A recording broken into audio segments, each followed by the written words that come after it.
Let's see what I say about AAA Services Company. Has been founded. It was founded in 1999 by Steve Kennedy, owner and founder. We specialize in water, fire, and smoke mitigation, and we work with various insurance companies, and they are a very family-owned business. We use them, and they were absolutely terrific. And they're also a something certified firm. ICRC. Yeah, ICRC. Okay, good. Thank you very much, by the way, for getting me through that. Let's talk about Johnny Norris. Very positive. He's all clear drain and plumbing sales manager for 5 years. Company's been in business for 9 years. He's a full services drain and plumbing. You know, the thing I like about that too, that 24-hour service when you have an emergency, Pat had one, is that we're able to get them out here and there's no excessive charges out there. It's just regular fees, which is so unusual on a Saturday or a Sunday or a holiday. Johnny is your man. And then we got my lovely wife, who is my woman of the year every single year, Lynn McDonald. See, I got that right, woman of the year. Anyways, I tell you what, she's not only a terrific person. Let me tell you one quick story about her. She had, how many agents would go this far? She had a lady whose car, during the heat of the day, about 90-some degrees out there, car would not start. She called Lynn to get the towing service done. Then she said, man, it sure is hot out here, and I've got to stand. Lynn said, hey, I'm on my way. She drove out there to the lady, put her in that air conditioner vehicle, her car, and then waited about 30 minutes for the towing company to get there. How many agents would go by? You talking about a personal touch? This is your personal insurance agent. And if you've got a rate out there, that's great. You got the coverage, it's great. She'll tell you, great coverage, stay right where you're at. But at least you got a chance to compare with a very trusting and honorable insurance agent, my lovely wife, Lynn McDonald. Okay, let's get on with these questions. Let's see. This is for AAA, and then I'm going to hand you the mic. This is from Donald Trump. My airplane has sprung a leak. Excuse me. My house is packed. Where do I put my stuff so we can get to the problem? Well, AAA Service Company, we're right off of Farmville and Jackson Avenue, and we have a 50,000 square foot warehouse that we have. And inside that warehouse, we have it divided to where we have all of the contents, we have all the carpet cleaning that we'll do as well, as far as content and upholstery cleaning as well. And then we have women inside that'll clean it, detail clean. And so, whenever you have a water damage and your house is flooded and it's no one's really happy about it, we'll be able to get there as quickly as possible, and then we'll be able to take your content, take it back to our warehouse, store it. If you need climate control, we can do that as well. We'll store it, and then we will clean it, and then have it ready for you whenever the insurance company and the contractors and everything gets taken care of. And we'll be able to move you back exactly how it was. Right. I'll tell you what, they did a good job on our house. We had a floor that had to be replaced due to a refrigerator leak. And anyway, what was so nice about that, we had a grandfather clock that had to be moved. They know somebody that specializes in sensitive handling of grandfather clock. They called him, he was able to get it done, and it was terrific. Great cleanup afterwards. All right, Johnny, you're up next.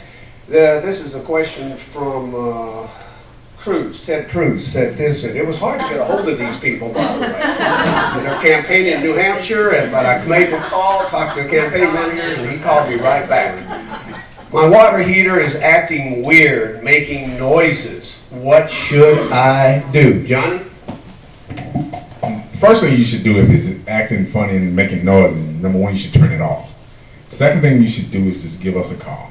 We'll come out there and analyze the situation and tell you exactly what's wrong with it at no cost to you. So you get a free estimate with us, but the first thing you should do is turn it off, because you never know, you may leave home and then you may have some unwanted water, and that's what you don't want. Can I ask Johnny a question real quick? Sure. How do you turn Does it make sense too that when you go on vacation sometimes to turn the water off or the washing machine hose off? Yes, it does, especially in certain times of the year, especially in the wintertime. But if you're leaving home and you don't have any detectors to detect water, like some alarm companies have those type of things, that you would be best to turn it off, because you're saving a lot, not just a water bill or electricity bill, you could be saving a lot of damage. All right, and how do you turn it off? How you turn it off, Johnny? Oh, how you turn it off? There's a knob that you can turn it off. Some people, if you want to be safe, just unplug it. You know, you can be real safe that way by just unplugging if you don't really know how to turn it off. But those are some things you really need to know how to turn that water off. Okay. Johnny, is that the one that's outside or is the one just on the wall? Oh, that's the water valve. The water valve that controls the water into the house. Under your lavatories, probably in the kitchen, there's a shutoff valve. If you can't turn that one off, then you go to the street and have that one turned off. It'll stop all the water from the flow. How informative is Talk Shop? Here's something you learn every day. You have to have a certain machine. You have one inside, how costly is it to have one put inside? Have one what put One inside? of the No, everyone has one. You have one, it should be up under your. County, older houses, they didn't do it. Really? Yeah, that only started in I'm gonna say in the mid-70s that they started. Okay, so therefore, those that have older homes, you need to go out to the street. And you What I was can, asking is, if you don't have one inside your house, Mhm. how costly would it be to have one and, installed and, inside and your that, house? and that is a lot of determining factors, and that's something that has to be seen. For me to just tell you, hey, it's gonna cost X, Y, Z, can't do that because my guys have to go and assess the situation because they have to do measurements and see where the water flows, how to turn it off, whole 9 yards. So it's a free estimate, so you can't beat that. But to turn it off at the street, you do have to have a tool. Yeah, you have to have a tool, or some of us country boy. I'm a country boy from Mississippi. We just use some pliers or something like that. All right, here's a question. Insurance. And then keep your questions out there, please. Let me just, most of you know that I still sell security systems. The sensor to set off the alarm if there's high water flow or if your pan under your water heater or your air conditioner is filling up is about a $60 sensor. When you install an alarm system, it's really cheap, and it is cheap security because you'll then get, if you're out of town, you'll get a phone call from the alarm company telling you that there's a problem before it becomes drastic. Yeah, it's nice to know that something's happening. Well, let's get this insurance question answered. Why would a water claim be denied by my insurance company, sweetie? Well, water claims can be difficult. It's case by case, but here's the general rule of thumb. Water's going to be covered if it is sudden and accidental. Those two words are key.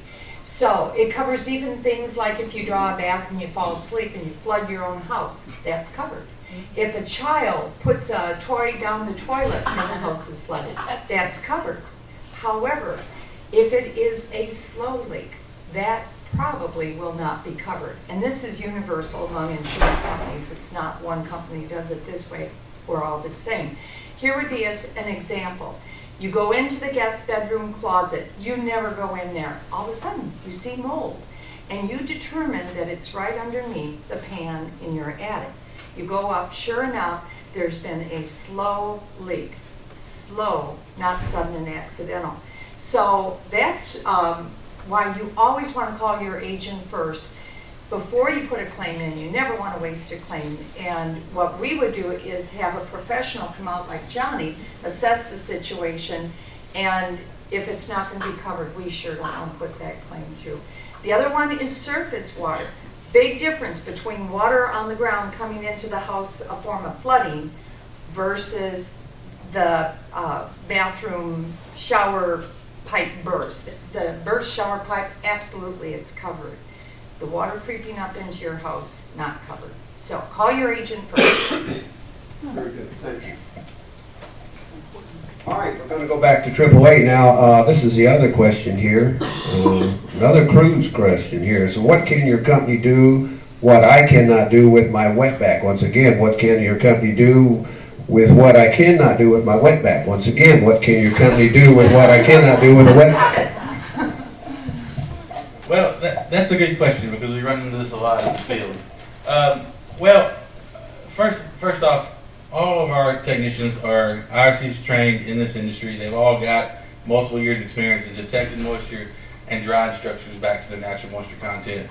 Going back to what the adjuster part, or agent part of it was saying is, we are there to help you prevent mold growth. We're there to help you get your structure dried back down to a natural moisture content that will not allow that bacteria to survive, to grow. So I guess the thing is, yes, you can extract the water, but when water gets into a structure, it gets into areas you can't technically see. There's a lot of houses we walk into that have smaller leaks that it looks like nothing's wrong. But when we go in with our equipment, our moisture detection equipment, and we start checking walls and baseboards and stuff like that, there actually still are wet, even though you can't see anything. So I guess, that is the safe haven you have, is knowing that it was dried out properly and that you don't have any concerns for that at that point. Any questions, any follow-up questions on this? Leanne, anything? No? What does it cost to have you come out and check for moisture? It's kind of typically we do no charge most of the time. Unless you're 2 hours away from me and I'm going to have to send a crew, 2 people out there for that long period of time. But mostly in town, we do a lot of moisture checks that are at no charge. And a lot of it comes from your agent. We got a lot of agents like Lynn that call us and say, hey, I've got this customer. They don't really know what their damage is. They don't know what's wet. All they know is they had a pipe that leaked in the wall, but they don't see any visible damage. And we'll go out and we'll take a look at it and step by step that customer through what we found and what our professional opinions needs to be done to get it dried back down to a natural condition. So.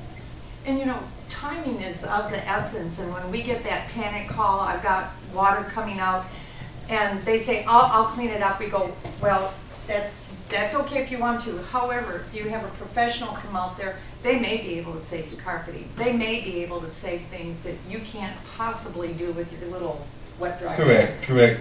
Obviously, in our industry, the faster we get to it, the more things we can save. Time is a factor in a lot of the things we do, and the longer it sits there, the more of a chance it has for bacteria to grow, things to get wetter than they are. So yes, time is very important, and we have a 2-hour response time. If you call me, if you are in the metropolitan area, Memphis, Olive Branch, Marion, Arkansas, I typically 99% of the time will have a crew at your house within 2 hours. No questions asked. That is one of the guarantees we strive to be, versus some other companies that have a 4-hour response time. So. Johnny got this next question for you. By the way, that was not Cruz on that last question. That was Rubio. Sorry, they were over and over. I say, I was trying to be funny, but Hey, you gotta obviously get some Democrats in there too.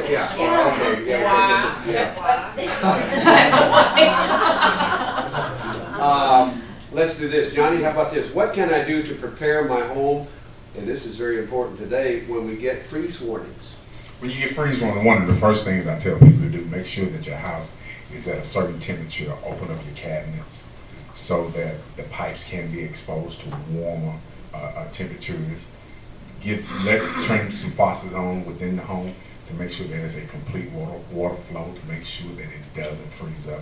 That's one of the biggest things. Keep your house at a certain temperature. Open up those doors and those cabinetries so those pipes, up under the sink, that they can be exposed to that warm temperature, and you can turn your water on to make sure that nothing freezes up. Because one of the things we cannot live without is water.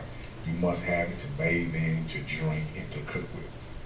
Johnny, is that just the cold water valve you open up, or is that? No. What I mean by you can open up both of them if you choose to, but you can't open up the cold water if you choose to. It will still keep everything flowing. Okay. Yes, sir. That's the main thing. You don't want your water to stop flowing. So if you have one that's flowing, the water will still continue to flow. Great. So Johnny, you don't thank have you. to open all of them in the house? No, you don't have. No, I suggest if you have one in the bathroom, open up something in the bathroom, your kitchen, your tub. You doesn't have to be full blast. Just turn it on so it does continue to flow. Especially when we're going below 32 those nights. Like I would tonight. suggest, yeah. Better be safe than sorry. All right. Sweetie, this is a question for you. If a plumber has to rip out a wall, will insurance pay for it? Yes, and this is a critical question. When people have that sudden and accidental plumbing loss, a burst pipe, you need to know insurance companies do not pay for the plumbing repair. The customer's on the hook for that part. But if Johnny gets in there and he has to rip out your custom tile to get back to the pipe by the shower, we cover that. We cover the labor ripping it out, and of course the labor and materials to put it back together. But just remember, the plumbing is considered home maintenance, so no insurance company is going to pay for the his plumbing bill. Okay, very good, very good. Now, this is a question here for AAA. It says, I'm worried about mold after my water loss. Can your company help me with a mold mitigation? Yes, we can. We've got several professionals that are certified in mold remediation. We also use a third-party testing company that can come out and do air sample and surface sample testing to determine if that is even mold. We use a term in our industry. I, as a mitigation professional, cannot tell you if that is mold growth in your home. We use a term called assumed microbial growth, because the only person that can actually tell you if that is microbial growth is an industrial hygienist that is certified to do that testing.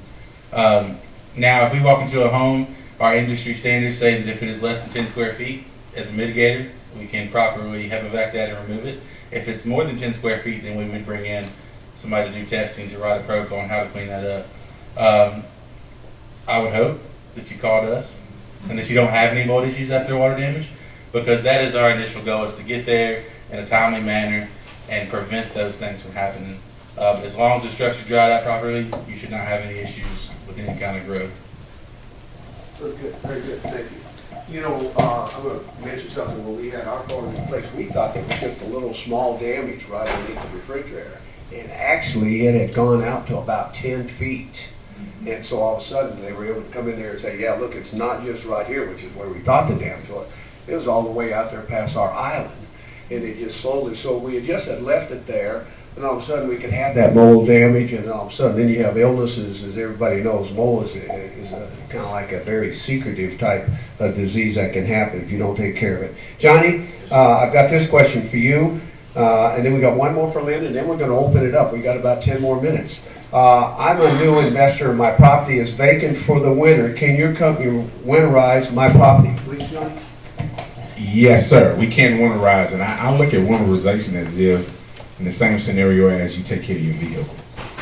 You want to make sure that your tires are balanced and rotated. You want to make sure that you winterize your car. Make sure the antifreeze and things of that nature are changed as well. We do that. That's the same type of application that we do in reference to winterizing your home. You want to protect the pipes. You want to make sure everything works properly. So when you come back, especially people that have summer and fall homes, you want to make sure these things are done, because you want everything to be working as if you're there all the time. So in order to do that, you have to do precautionary measures. Do those things to make sure you can prevent problems later on. Thank you, Johnny. Thank you, sir. Last question for Lynn. It's, let me get to it here. Let me see, which one should I use? That's that hard one. If my house is torn up and I can't stay there during rehab, where do I go? Well, this is a standard on insurance policies. It could be called loss of use. There's another term that escapes me at the moment. Additional living expenses. Thank you. Additional living expenses. Between the two of us, I think, what do we figure, 70, 80 years insurance experience? I'm embarrassed to admit that. Anyway, part of your policy is that your insurance company will put you up. When AAA comes in and says, don't worry, we're going to take care of everything, we're going to pack it up, but it really won't be convenient for you to be here. And the rehabbers won't want you there when they're ripping out the carpet and the drywall, and Gwen's putting in new carpeting. It's really good to be gone. So usually the insurance company will give you a per diem. You can go stay at a hotel. You can stay with relatives. If you stay with relatives, it's a much reduced daily allowance that they give you, but even if you go back to mom, she'll get something for taking care of you. If it is a long-term thing, now we're talking about short-term here, but let's say your house burns down, the insurance company will try to rent you a new home while your house is being rebuilt. You might be out of your house for a year. So in a case like that, the insurance company will help you out. And by the way, on some policies, you determine how much money. $10,000 may sound like a lot of money, but if you're renting a different house for a year and extra miles to work, lots of extra expenses, make sure you've got enough coverage there. Lynn, on that, how does that apply to rental properties? If I've got a tenant and the house catches fire and I've got good insurance, it's going to take care of fixing the house, what happens to the tenant? Well, two things. If you have a good landlord policy, you're going to get loss of rents. That tenant should not be expected to pay rent Right. because it can't live there, but you as a landlord are very dependent upon that income. You should have loss of rents on your landlord policy. You always hear us harp about this. Renters need renter's insurance. If that renter has to move out of the house due to a named peril, like fire, smoke damage, the house is uninhabitable, but due to a loss that's covered, we will put that renter up in a hotel or temporarily rent another place for them. So the best thing you can do as a landlord is make sure your renters have renter's insurance. Wait, the landlord's policy will put the tenant up? No, Okay, they're well, they're on their own. okay, That's the why you renter's want to make sure. insurance takes care of the renter, okay. Good information. Yeah, one of the things we talk about too is you don't think about, but let's say that renter is going to take a bath, turns on the tub water, gets distracted, whatever, and then water starts leaking throughout the house. With a renter's policy, though the landlord could cover that under his policy, no need to put it there because he has a deductible. Well, under a liability, under renter's insurance, it's zero, and they will cover that under that person's rent. That's why we harp about that a lot. Okay, now it's time to open up the floor. I know you got lots of questions out there. So anyway, we've got our panel up here. How have you enjoyed? We got 3 minutes. How have you enjoyed the experience so far? I thought these 4 people did wonderful. Wealth of knowledge. Okay, please, 4 questions. Do you suggest people use those things that you get at Home Depot that cover your faucets outside? They're like styrofoam. Are they, you consider those effective against freezing? Have you seen those things? Yes, ma'am, I have seen those, and I've seen those applied. Yes, I do suggest those. But like I said, one of the biggest things, make sure you Keep the water running. keep that water running. Make sure you open those doors to the cabinets. And make sure you have that home at a certain temperature. Because think about it, if you don't have your home in a certain temperature, it can still freeze up. So that's one of the biggest keys. But that is a good suggestion. Yes, ma'am. Yes, ma'am. Johnny, I was talking about when you keep those cabinet doors, those that are exposed to the outside wall are most important that you do keep those kind of like inside, not that it couldn't happen, but the inside, we have a bathroom inside our kitchen area, but it's far removed from the exposure to the outside wall, but we still keep our water running. Any other questions? Yes, please. On Judge Judy, there was somebody on there who was doing mold remediation, and they said they got a kit from Lowe's, and she was saying that that wasn't enough to prove that the person had mold in their home. Yes, ma'am. That's where the misconception is very misconstrued, because everywhere there's technically mold. It's in the air we're breathing right now. It's outside. It's inside. When we do remediation projects, the way we pass the clearance test is they look at the type of growth it was. Some growths you can't have one spore at all in the home at all, or you fail. Some of them are compared to an outside count. They compare the inside count to the outside count. As long as the outside count is higher than the inside count, you would technically pass, depending on what type of growth it is. Those things, pretty much what those test kits do is they have chemicals and bacteria in them. And what it does is it takes the moisture out of the house and it actually feeds that bacteria. So, it's kind of hard to say that you're actually getting it because you have a problem in your home, because every home has some type of mold in the air outside. It's when you get moisture in a confined space without any air movement, because that's 3 things it takes for mold to grow: is moisture, something that was once a plant organism, and stagnant air. So that's kind of one of the main things we do as soon as we walk in. When we put equipment in your house to dry, we take that stagnant air away.